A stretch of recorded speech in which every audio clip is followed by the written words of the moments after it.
Today I'm going to talk about the constituents of the media. So we know that plants need certain substances, elements or nutrients for performing their physiological function. So these elements or substances have to be supplied in culture media to support their adequate growth in culture, in vitro. So I'm going to talk about organic substances as well as inorganic substances.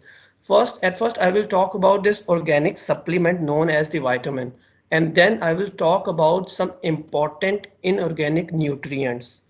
And then I will be talking about organic acids and extracts that we can use or add in the media so that the growth of plant would be enhanced or plant cell could attain a normal and proper growth. And then I will be talking about this activated charcoal and its detailed role related to this culture. And then there are these two things which are amino acids and antibiotics. And then finally, at the very end, I will be talking about the growth regulators, or in other words, we can call them the hormones. So I'm starting with vitamins. Now we know that plant cells at their very early stage, at their developing stage, they are capable of synthesizing vitamins, but the amount they produce is not enough for growth. They are not sufficient enough. In other words, we can say they are in suboptimal quantities and we need them in optimal quantities that is suitable for that kind of plant cell. So media should be supplemented with vitamins to achieve the good results. We should give or add this vitamins in the media so that we can achieve desired results. So I'm starting first with this vitamin C. As you can see on your screen that vitamin C is there to counter drought and other abiotic stresses.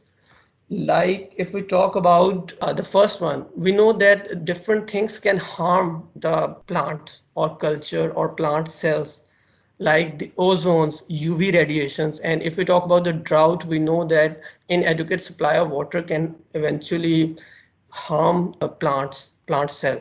So all these things can be countered by adding this vitamin C, because vitamin C is there to counter all these abiotic stresses.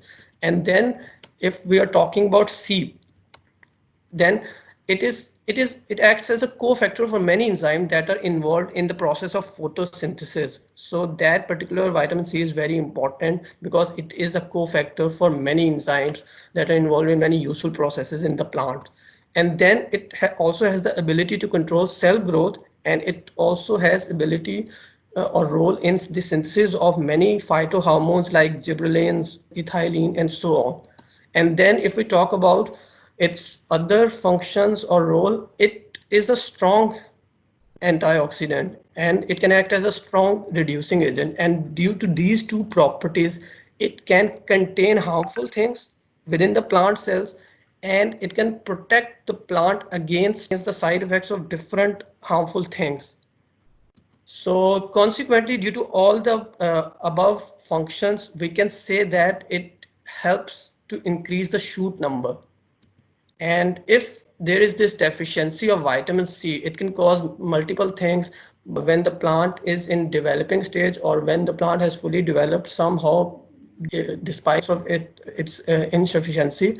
If the plant has developed somehow, it will produce abnormal kind of flowers, small size flowers, or it will eventually lead to delayed flowering. So that was all about the vitamin C. Now we are moving to the next vitamin, which is vitamin E. In another term, this vitamin is also known as tocopherol. So it is there to create tolerance against several abiotic stresses. Earlier we talked about vitamin C, that it has role in countering the stresses like UV and ozone, but this vitamin C or tocopherol is there to create tolerance against toxicity, and more specifically metals and salinity. We know that if we talk about the oceans, then oceans have greater quantity of salts, or we can say that the salinity is quite high in oceans. And if there is the soil sample or any sample which has high salinity, it could be harmful for the plants. We know that plants need the salts and they are beneficial for them, but we have also heard about this phrase that excess of everything is bad. So in this case, if you have excess salts, salinity is quite high, it would be harmful rather than being beneficial. So vitamin E is there to control or create tolerance against these kind of stresses, right? And then it is there to protect against membrane lipid peroxidation. Now this lipid peroxidation is something, in other words, it is the degradation of lipids. And you can judge yourself if the lipid content of membrane or if the lipid content of cell is degraded, then it can compromise the whole structure of plant cell. So the vitamin E or tocopherol is there to quench the lipid peroxide, and ultimately it results in detoxification. It controls lipid peroxide and causes the detoxification. It's all possible due to its strong antioxidant properties. Like vitamin C, it is also a strong antioxidant. So next, if we talk about the deficiencies, it if it is deficient in plant, the transport mechanism of food is affected. Why? Because it leads to the accumulation of a substance called callose in cell wall.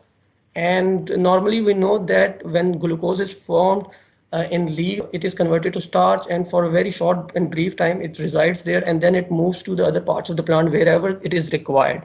But if it has hindrance of callose, then its movement would be inhibited. So you can get the idea how it can affect the transport of food. Next thing is vitamin B. B, as you can see, B is there to deal with biotic stresses. It is a biotic stress reducer. Earlier we talked about the vitamins that were dealing with abiotic stresses. Now this one is biotic stress reducer. And we know that biotic means living beings, so it is there to protect against diseases that are caused by other living beings. For instance, we have this fungus called Ganoderma boninense. It affects the plants, so vitamin B is there to counter its effect. And if we talk about two kind of mechanism, TCA and HMP, we know that the first one is Krebs cycle, second one is pentose phosphate pathway. Now, both these metabolic pathways require this vitamin B. Now, for instance, if we talk about Krebs cycle, we know that it needs acetyl-CoA, and that kind of acetyl-CoA is provided when pyruvate from the glycolysis is converted with the help of this vitamin B, more specifically vitamin B1, or in other words, it is known as thiamine. So this thiamine in its active form is known as TPP, thiamine pyrophosphate.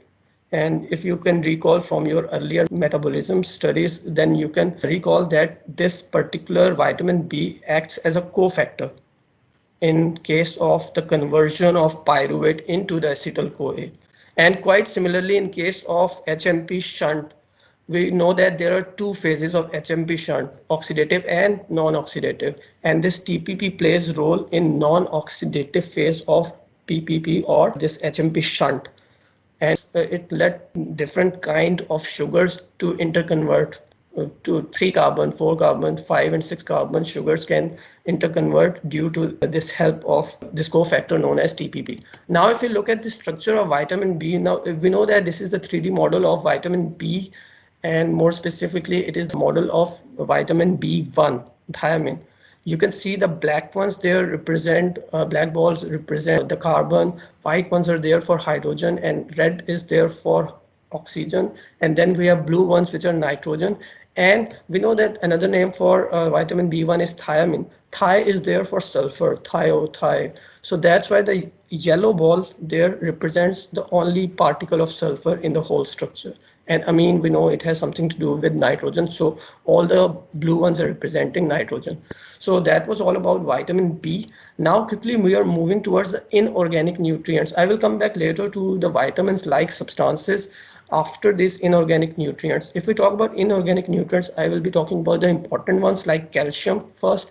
We know that calcium, like in our case in human beings or animals, calcium is there to form the bony framework, the framework of bone structure. Quite similarly, in the case of plants, it's there to create a rigid framework of plants so that the plants could be upright, right? Like, why? Because it is there to create, or it has a role in cell wall synthesis. Then If you see this pectinate, we know that pectin is part of this pectate. Pectin is part of cell wall and it gives it strength and so on. But whenever these two things unite, it creates calcium pectinate, and this calcium pectinate is ultimately responsible for holding the cell wall together, and it strengthens the structure of the whole plant. And we know that calcium also has role like cell signaling role, and it also has role in activation of certain enzymes. So that was all about the function of calcium. Now what happens if it is deficient? If plant somehow grow, develops even due to the deficiency, even after the deficiency of calcium, ultimately it will be affected by some problems. Like if we specifically talk about tomato, if somehow this develops even after the deficiency of calcium, ultimately it will end up with this problem known as blossom end rot of tomatoes. You can see the picture there. And in case of other plants, we can see that it will lead to the dark red colored leaves, which is known as bract edge burn. So lastly, I will talk about the concentration in media that is appropriate for this calcium. That is around 1 to 3 millimolar per liter. Quickly moving toward the next thing, which is potassium, POT, potassium. So it is there for potential regulation.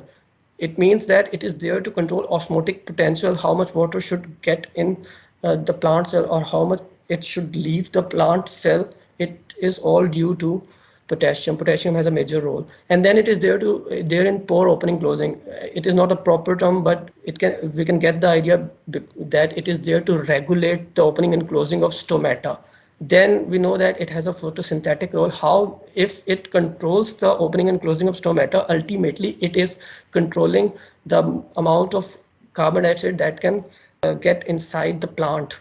And then it also controls several processes like nutrient water transport, like protein starch synthesis and things like that. And if it is deficient, it can lead to purple spots. I'm intentionally calling it spots. It's the actual word is spots. So purple spots. Purple spots are found under leaf, underside of the leaves. You can see in the picture that purple coloration is appearing on the leaf underside because stomata are usually present on the underside of leaves. In fact, they are present in the lower side of the leaves. So that portion is most affected due to the deficiency of potassium. And if potassium is less in plants, it will lead to or it will prevent growth. Specifically in the case of root, seed, fruits, they will usually be underdeveloped in case of potassium deficiency. And if we talk about its preferred concentration in the media, then it is around 25 millimole per liter. Quickly moving toward the next thing, which is ferrum. Now, ferrum is there to form things. In the case of plant, it forms cytochromes, and we know that cytochrome has role in the Z scheme of photosynthesis. And it is also there to perform a function is ETC, the electron transport chain.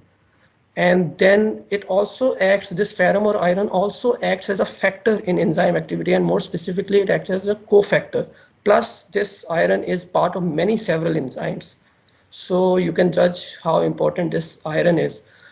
But if it is suffering or a plant is suffering from iron deficiency, it can lead to intervenar chlorosis. We know that chlorosis is something, it deals with the phenomena that the plant has less amount of chlorophyll. And if the plant has less amount of chlorophyll, if the leaves have less amount of chlorophyll, it will ultimately turn yellow as you can see on the picture. And this iron is quite immobile in the plant. Therefore, the first thing or first structures that usually suffer from chlorosis are the young leaves. And if that picture is not clear, you can see another one. In that particular picture, you can clearly see the veins of the leaves along with the sides which are being or turned to yellow color. And if a plant is present in an environment where there is increased amount of other nutrients like nitrogen, zinc, manganese, molybdenum, then it will ultimately lead to the iron deficiency. So that was all about the iron, and we can also talk about its ideal concentration in media. It is less than 0.5 millimolar per liter. So it's quite less, but it is quite important. Now, quickly, we are moving to the next thing, which is nitrogen. Nitrogen is there, and it is the part of nucleic acid. So, nucleic acid essential component is nitrogen, and it is also the necessary component of proteins, and it has multiple roles. but particularly it deals with the roots. It helps roots to uptake nutrients and water. And if a plant is deficient of this particular micronutrient, the plant won't be able to attain proper height. And we can see that in this picture, this is the plant which has the adequate supply of nitrogen. But if the supply is not that much, minus, you can see that thing as here you can see. If it is not enough, then it will turn brownish. And on this picture you can see the cabbage plant. It is suffering from the deficiency of nitrogen, and you can see these holes there. It means the leaves are ultimately dying. So that was all about this nitrogen. We can move to magnesium. Magnesium is the main powerhouse behind photosynthesis. How? Because if there isn't enough magnesium, chlorophyll can't or is not able to capture enough light for photosynthesis. Why? Because we know that major component of chlorophyll is magnesium, and it is present right at the middle of the structure of the chlorophyll molecule. So we don't have to talk much about its deficiency, because it is quite like the iron deficiency, much like the iron deficiency, because it also leads to things like chlorosis, intervenous chlorosis, as you can see on the picture. And if there is adequate supply of magnesium, the leaf would be green. Otherwise, it would be less green if the quantity of magnesium is low. So that was all about the inorganic nutrients. And if we see its media requirement, it is around 1 to 3 millimolar per liter. And I think I forgot to tell you about the normal concentration of nitrogen. It is about 25 millimolar per liter. So that was all about the inorganic nutrients. Quickly, I'm moving toward the next thing, which are the myoinositol and PABA. Now, these are the substances. They are not the true vitamins, but they are somehow their precursors, or we can say they are the intermediates in the formation of vitamins, the true vitamin. So these two are often confused with vitamin B8 and vitamin B12, but in fact, they are just their precursors. And myoinositol has many functions. It is a carbohydrate like molecule. It is a sugar like carbohydrate, and it has multiple roles. As you can see, it has quite similar role as we discussed in the section of calcium. It is there for cell wall biosynthesis. It is there for cell-cell communication. We can call it cell signaling as well. But it also has some other roles like phosphate storage and things like transport of plant hormones, storage of plant hormones.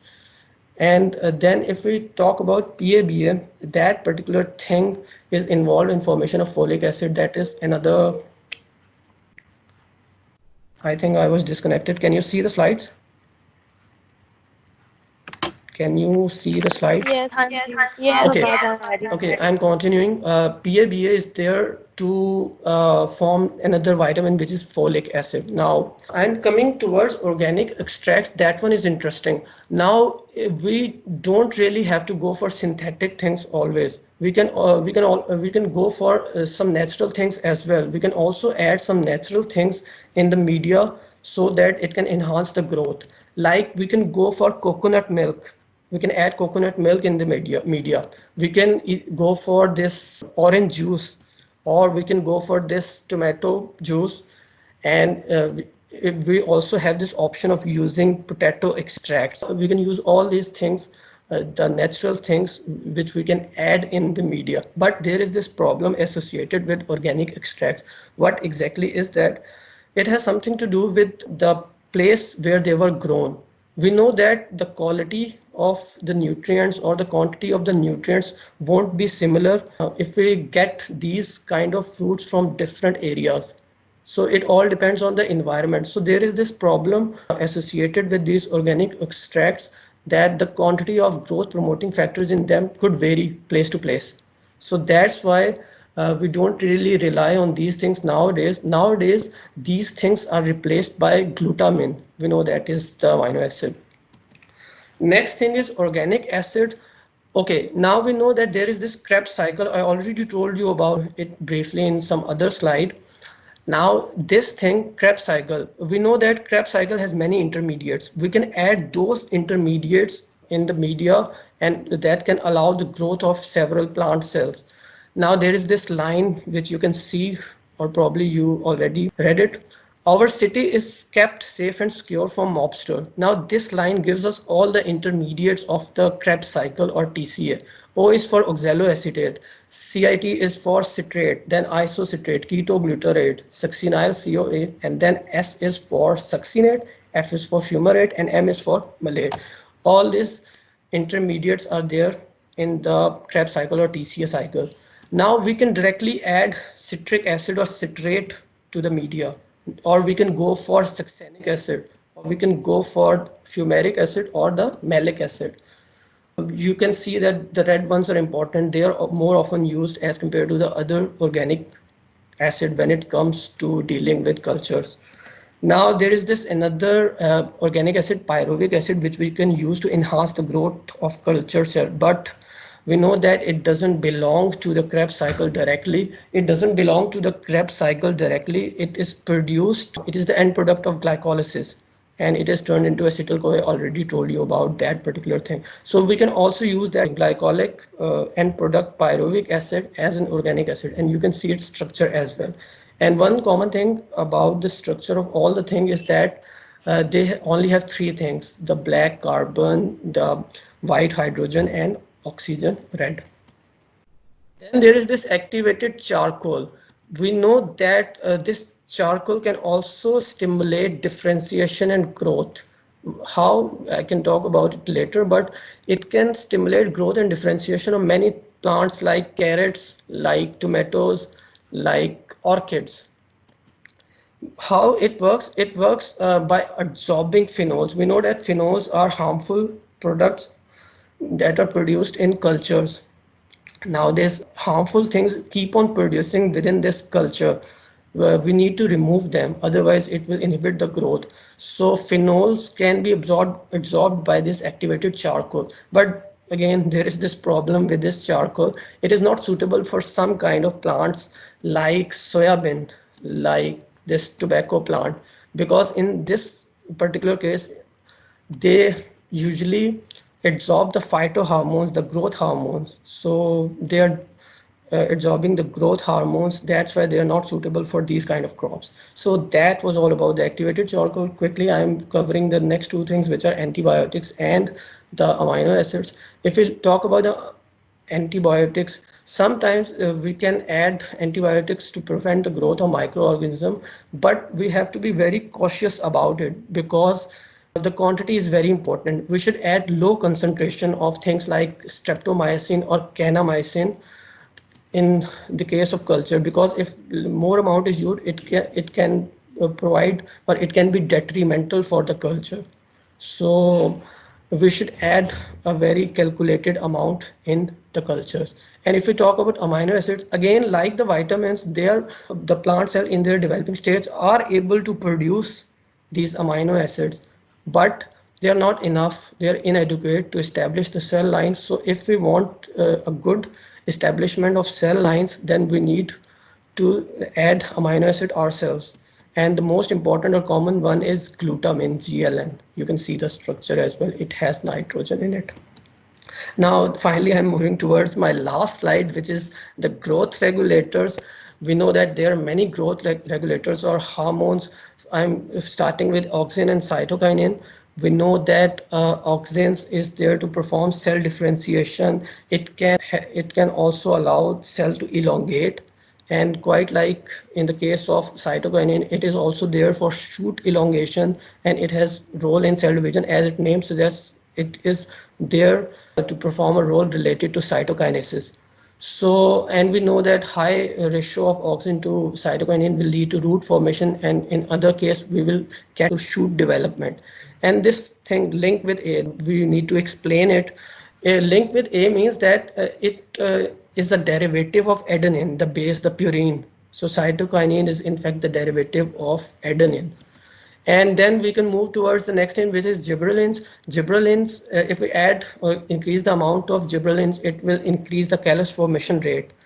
But it also has inhibitory role. If it has promotion role, it also has inhibitory effect on shoot formation and even on root formation, which is not written here, by the way. And then If we talk about the last one, let me move the slide. And if we talk about the last one, ABA, the abscisic acid, it has a major role in embryogenesis and particularly in its phase known as induction. And finally, we have this inhibitory role as well in the case of callus. So I have separated the gibberellin and ABA because they are somehow dual in nature. They can promote as well as they can inhibit. It depends on the species of plant. And finally, if you see here, if we talk about the common oxidants, that is IAA. And if we talk about common indole acetic acid, and if we talk about the common cytokinin, it is BAP, benzyl aminopurine. And if we talk about gibberellin, the most common one is gibberellin A3. And cytokinin, for cytokinin, we can also use kinetin. And how can we forget ethylene? We know that ethylene is there to ripe our fruits, so it is quite important in fruit ripening. So, in conclusion, I would just like to add that plants, we know that plants are autotrophic, but in their developing state, in case of culture, plant cells are heterotrophic. It may seem strange, but it's true. In that particular case, they need their carbon source. We should add the carbon source. And for that particular carbon source, we usually use sucrose. And whenever we autoclave, that particular sucrose breaks down into its constituent monosaccharides, which are, we know, it is glucose and fructose. And it has been found that glucose is more effective in providing energy to cultures as compared to fructose. So with that concluding remark, I am finally ending this. Thank you for your patience.